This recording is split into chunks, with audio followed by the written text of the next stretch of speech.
droite pour 2. Dès le départ, le ton est donné. Dans sa 206 WRC surpuissante, Stéphane Samkofrev ne laisse que des miettes à ses adversaires.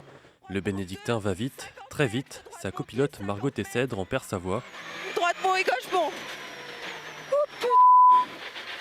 Il faut boire de l'eau parce que tu perds de la voix. Hein. On ne sait pas ce qui peut se passer demain. Un souci mécanique peut venir à tout moment. Et creuser l'écart sur la première étape, c'est important. C'est très important. Le départ n'est pourtant pas idéal. Près d'une heure de retard pour la spéciale à Saint-Denis en raison d'une intervention des secours chez un habitant de la montagne. Quelques heures plus tôt, Giovanni Payet et son copilote ont failli ne pas décoller. Je crois qu'il y a un bouchon qui a dû céder, je pense, et la roue s'est détachée, donc je sais pas. Je sais pas du tout là comment ça va se passer pour la suite. Avec le coup de main des journalistes, l'équipage peut repartir.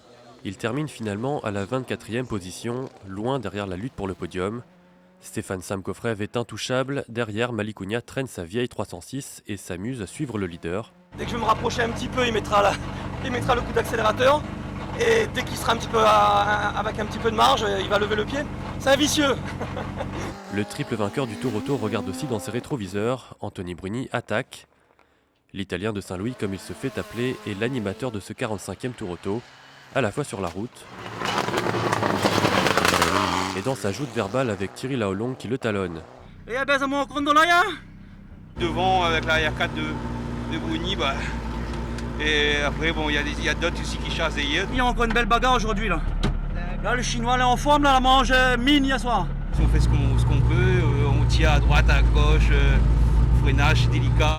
Quelques déceptions chez les favoris. Mamisso Rajoel, deuxième l'année dernière, a du mal à suivre la cadence.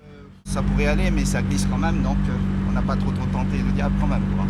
Il abandonne dimanche après une sortie de route dans l'Est. Samedi soir, c'est Damien Dorseuil qui sort, mais il peut reprendre la route. Le jeune pilote perd du temps et connaît quelques problèmes mécaniques. On a perdu les freins sur 3 km, donc ça nous a un peu déjà fait peur parce qu'on avait la pédale au plancher. Donc on a eu du mal à reprendre la confiance dans Vubel, on a assuré. Tout le week-end, Samuel Bellon teste sa nouvelle voiture, moins puissante que celle qui lui a permis de remporter le titre ces 2 dernières années. Impossible pour lui d'inquiéter Stéphane Samkofrev. C'est un pilote, même s'il aurait une petite voiture, qui irait très très vite. Il ne faut pas croire qu'il va très vite parce qu'il a une grosse voiture, c'est un très très bon pilote. En 2012 et 2013, le duel entre les deux hommes était intense. Cette fois-ci, SCF était bien seul en tête. J'étais confiant sur ce rallye-là, on a démarré serein et tout le long du rallye on avait pris les commandes, on les a gardées, on n'a pas fait d'erreur, ça fait un moment qu'on court après et on a gagné le tour et maintenant l'objectif c'est le championnat. Devant au championnat de la Réunion avant le Tour Auto, Stéphane Samkofrev ne devrait pas avoir de mal à l'emporter cette année. Comme pour Samuel Bellon, l'ambition est ailleurs, dire au revoir à la Réunion pour tenter sa chance en métropole.